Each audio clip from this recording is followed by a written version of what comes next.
Tananyam asato vinukam mukunda Padaravindam makarandarasat ajashram Padaravindam makarandarasat ajashram Niskinjanai paramahamsakulair asangai Niskinjanai paramahamsakulair asangai Justat grihe niraya vartmani bhadhatrishnam Justat grihe niraya vartmani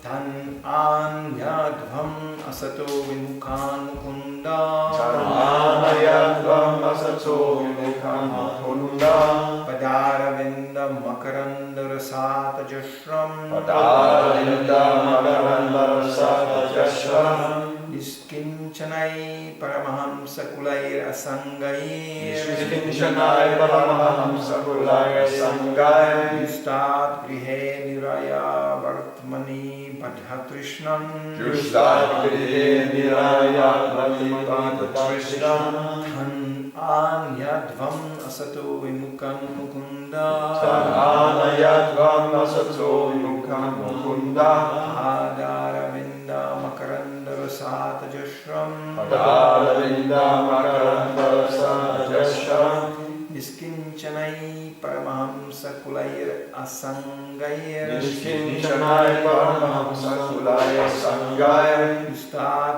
grihe niraya vartmani bhadhatrishnam Justat grihe niraya vartmani bhadhatrishnam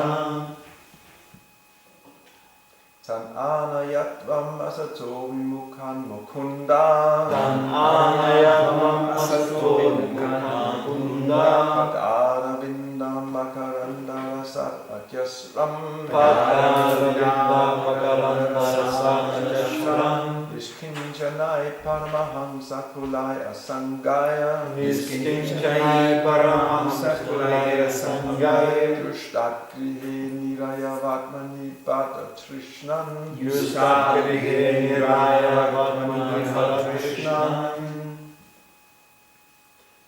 Tan anayatvam asato vimukhan mukunda Tan anyadvam asato vimukhan mukunda Padaravindam makarandarasat ajashram Padaravindam makarandarasat ajashram Niskinchanai paramahamsakulair asangai Niskinjanai paramahamsakulair asangai Justat grihe niraya vartmani bhadhatrishnam Justat grihe niraya vartmani bhadhatrishnam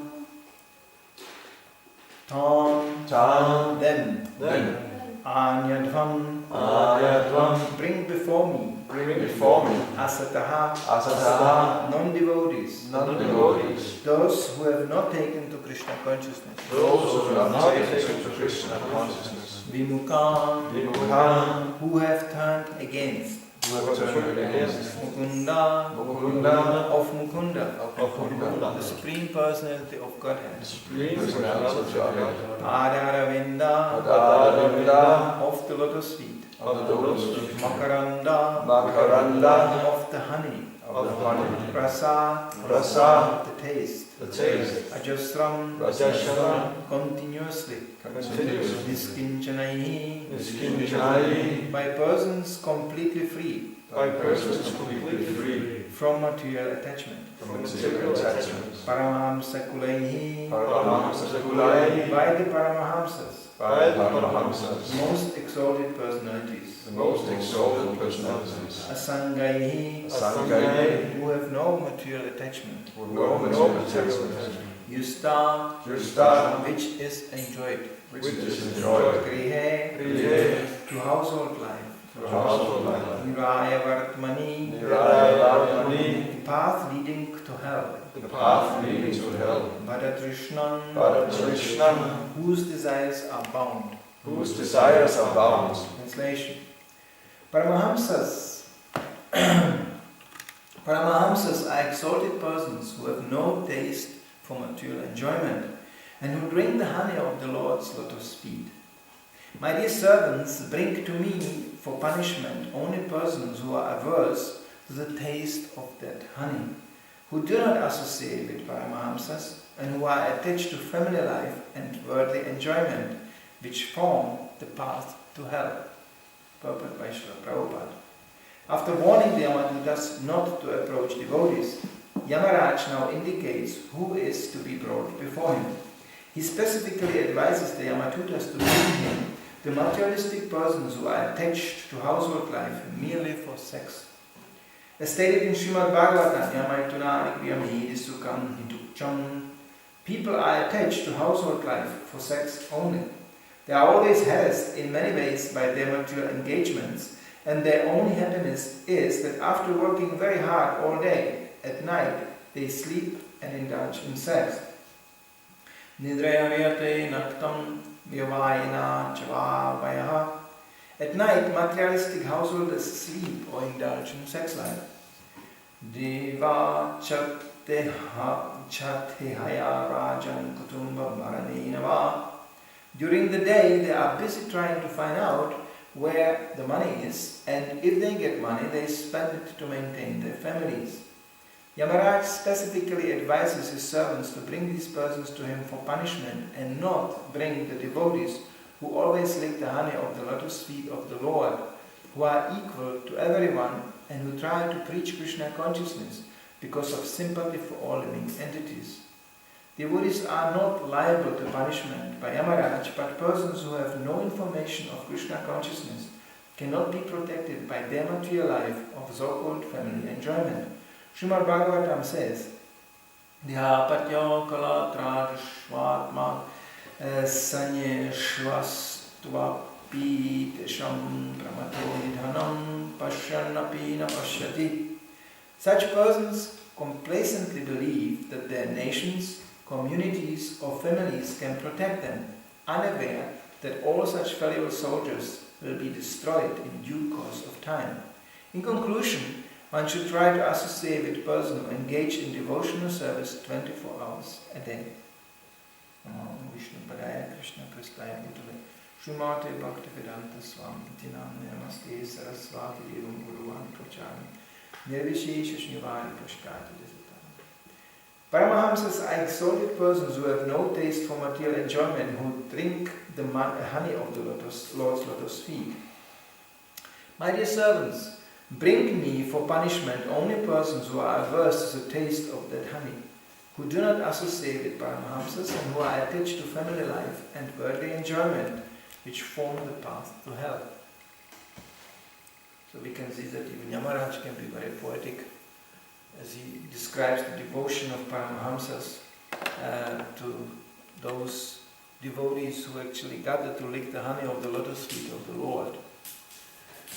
So honey is considered a very sweet substance, very tasty, even medically beneficial. So Yamaraj makes a clear line here, who is to be brought before him and who not.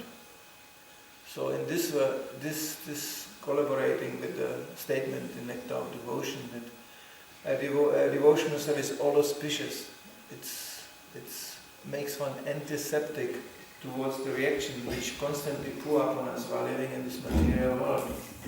This material world, we constantly are exposed to some reaction from some action, and that reaction causes another action, and in this way this impenetrable network of actions and reactions is created around us, and we are caught in it. So there is no escape. Krishna himself said there is no escape except that path, one path that free, and this is engagement in devotional service. And even then, depends on intensity, depends on purity. There is devotional service materially motivated, Kama Mishra Bhakti. There is devotional service, in mode of passion, in mode of ignorance, and mode of goodness. However, devotional service in itself is pure.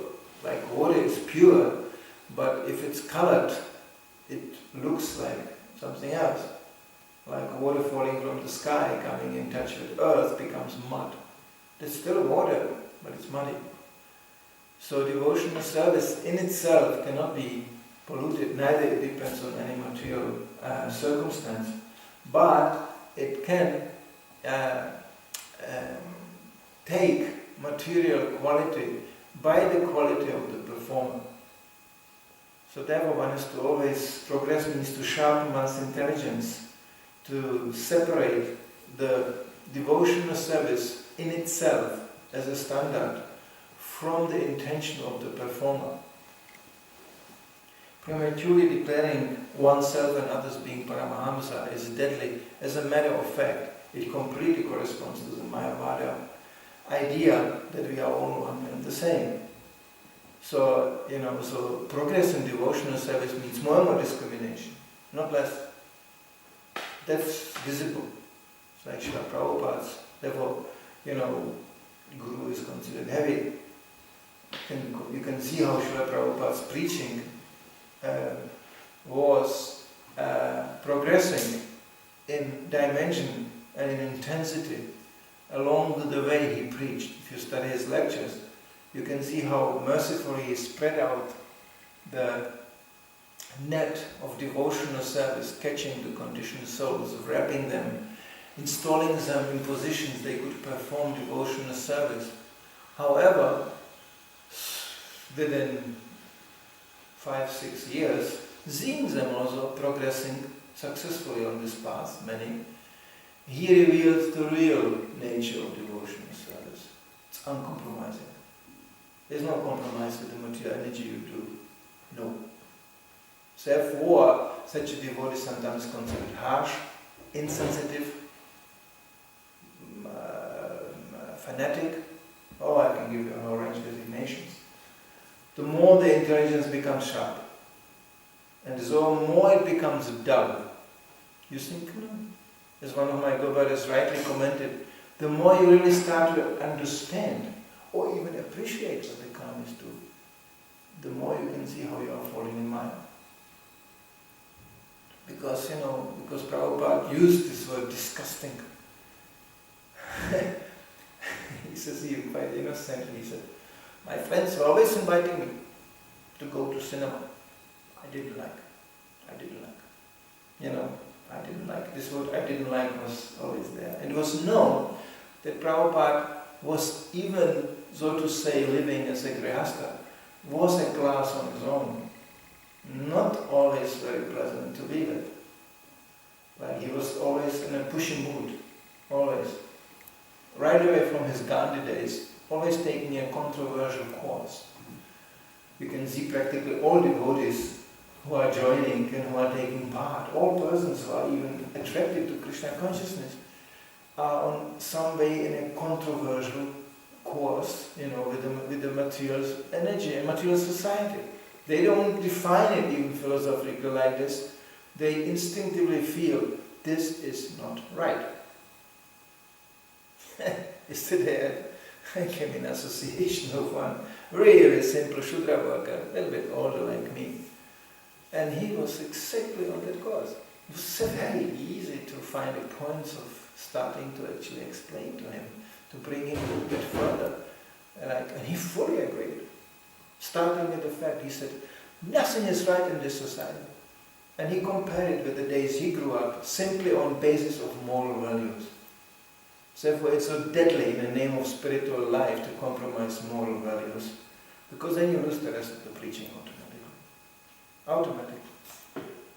I heard it from the Indians. I heard in India, it's practically a daily thing in a newspaper how another guru was exposed to do the most crazy, heinous, basically sexual activities. India is like, hello, it's like here there's a weather reporter in India, is the which one of this big dominant, with this big dominant persons, spiritualists became discovered to be another animal out there, So when you lose that, then the rest of the preaching, you can forget it. Whatever you say, it's just, people go, look what they are doing. They are already laughing, look how they look like. That's not justified. Because, look like, people look like different. We can immediately turn it around. I mean, I am coming from the times where being bald-headed was controversial. A good man has a good haircut, and you know. But being bolded is like a controversial thing. Now, I mean, any punk, if anybody is bolded, it's a whole summer thing now actually. Men are shaving for practical purposes in the summer, I noticed. You know, being bolded, there's nothing special. So this outlook, yeah, I can give you a whole series of quotes from Prabhupada where he declared even devotees being optional. He used the word optional. But he immediately points out, it's beneficial for preaching, of course, because people see, Hare Krishna. Immediately they remember Krishna, instantly. But Prabhupada used very often that word optional. He didn't recommend devotees to stand up by -35 in Dodi, in underwear, in a blizzard in North Sweden. I'm quoting from the article. You know, Hare Krishna! You know, in Kamsha, you know, -35. Indian. No, sorry, it's North Sweden. It's a place of the most sinful people. Because to be exposed to this climate means sinful. If you preach to the Eskimos, you may even end up being dressed in animal skin while you are sitting in a snowstorm. Of course, nowadays we have alternatives when you have a good mountain climbing camera equipment. But what? You have to. What is this? This is an environment. Like when you preach to Eskimos, probably you say no meat, no eggs. Skip the fish. It's the only thing they have to eat. What can you do? I mean, it's not for human beings. And you are not preaching to human beings, really. You do. Prabhupada was very practical in this regard. You know, very practical. Like when you can see his dress and he came to America, he was not insisting, I will not preach. And he used to send me a first-class silk kurta from India. Later on he had a first-class silk kurtas. Actually I still have one. I have a kurta from Prabhupada. But not him. I have it bunkered in a place. Anyway, so you know, so yeah. So that first class. But it was not a condition to start to preach. You have pictures of Prabhupada with his Russian, you know, hat, you know, like this, and coats which are lady coat, which is hanging down his arm, you know, it's few numbers too big. Prabhupada accepted. That's what Krishna gave. Okay, it's winter time. You know, he had this, you know, this Indian gummy shoes walking in New York winter, you know, which was almost catastrophic. Slipping, it's amazing Prabhupada didn't slip somewhere and broke his leg or something. It's dangerous in a certain age. I mean, you know, wrapping himself in chadas and this and that. And, you know, so this external thing, how do you look like, that we have to consider sometimes, of course. But it's not the real thing. But what you do, that people can say, that, there is no compromise on that platform. So one should be aware of that. So Yamaraj is making a very clear line here. Those who actually chant, and actually he's mentioning Paramahansa. Below that, there will be some action and reaction. There is, after all, only two classes of beings who are completely happy in this world. That's Paramahamsas and pigs. Because pigs don't know one thing.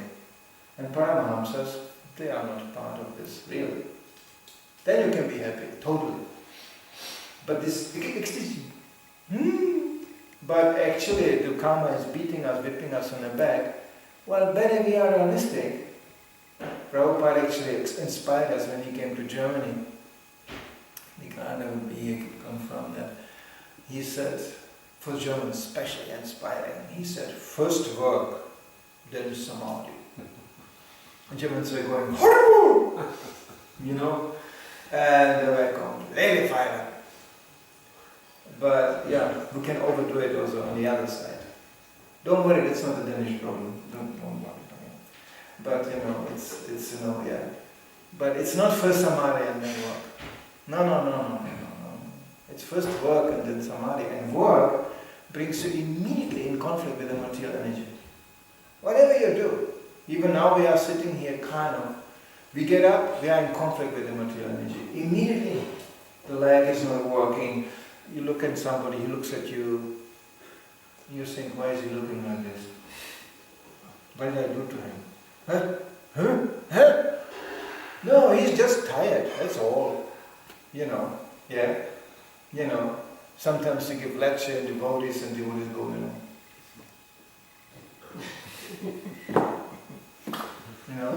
It's great to have audience like this. But it's of an innocent nature, they are simply overworked. It's the season, it's dark, and everybody thinks, oh my God, especially coming from the background we come, this is the season where you would like to enter a sleeping bag and close it all the way up, it's like cocoon. And open it in springtime again. Hello. Well, unfortunately it doesn't work like this. We are sometimes awake, and we have to face the harshness of this material energy. Constantly struggling with the covering. We sometimes see a person walking on a street, you think, oh, poor guy. From spiritual point of view, we are all like this. If you would know where we come from the spiritual world, the body is full of knowledge, full of bliss and eternal. Now we are sitting in this equipment. It's highly embarrassing. Therefore, pure devotees, they have these wonderful prayers full of humility. I'm low as the dog in a street. This is not pathetic. This is for real. They really have that realization. Why did I end up with this? How did I came to a place like this? What have I done? But there is no time for despair. Yes, Prabhupada showed also ways of despair. He even said, pray for me so I don't go in Maya. Yes, this is Maya, is amazing. What Maya can do, it's pure magic.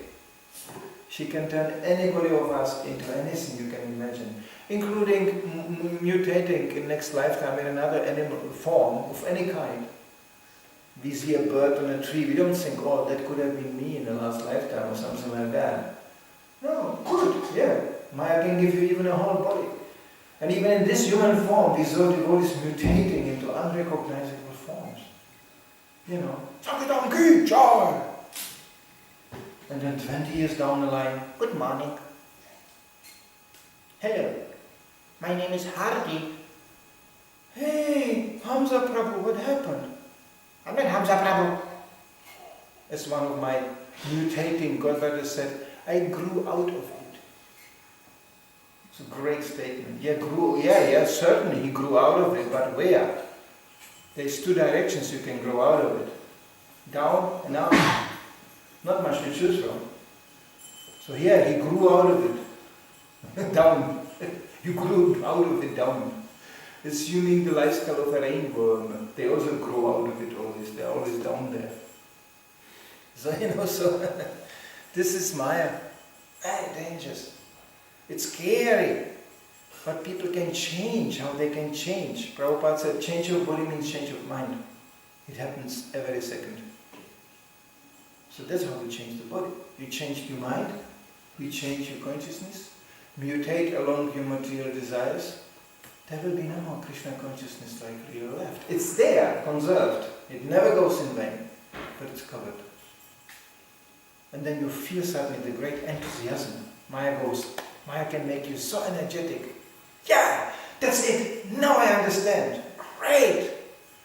Oh yeah, why didn't I understand all the time? I grew out of it now. And you are completely idiot, number one. Just fool, walking around just mumbling. I'm on Facebook. The Facebook. This is what can happen to somebody who actually got disconnected. And this is the whole struggle. We struggle all the time. And that's the fear of a devotee. Am I getting disconnected? Because it's just a question of being connected or disconnected. No amount of academic knowledge, no amount of empiric struggle means acquiring knowledge by your own endeavor will finally help. Connected means, well, it's like a cable, very gross example, and you plug it in. So somebody has to pick up that plug and put it in. Then there is light. Oh, wonderful. So that somebody has to come from outside. Plugs are not, or cables are not jumping up into the plug. Whoosh. Now, of course, we are not at the dead like the cable, but we are not capable to reach the plug. We are not capable to connect ourselves on our own. It entirely depends on the help from outside. Therefore, Yamaraj concludes here that those, does he write exactly Prabhupada and Prabhupada? In conclusion, one should try to associate with a person who engage in devotional service 24 hours a day. So this is how one gets connected to somebody who is already connected. And again, the purity of electricity being transmitted or energy depends on a carrier. Like they have a big trouble, that used to be a big trouble, so we make electricity and then we can shift the electricity across the country, to another place. So they send 250 volt, something like this. And at the end it was like nothing. Why? Because the resistance in the wire took not digested most of the electricity. So then they had to make amplifying the whole thing. Yeah. So similarly, this is our part, to clean the reception. In other words, always try to hear. Of course, the more we know, the more selective we are in hearing. It's natural. It happens. And and you want to also see some follow-up. Like if you want to do something in this world, there has to be a teamwork between persons of Brahminical nature and people of Kshatriya nature, executive. If this is not happening, Prabhupada said, there will be no preaching. We get nothing done. The Brahmanas end up sitting in some cave, and the executors, they run around like a unengaged, uninspired Brahmana becomes a speculator. An unengaged Kshatriya and becomes a Nazi. He just starts to go, because there is nothing to guide his power. So he just becomes a Nazi. Just control, power, my way or highway. This is a Kshatriya deranged. And Vaishya becomes a mafiosi. Just how much?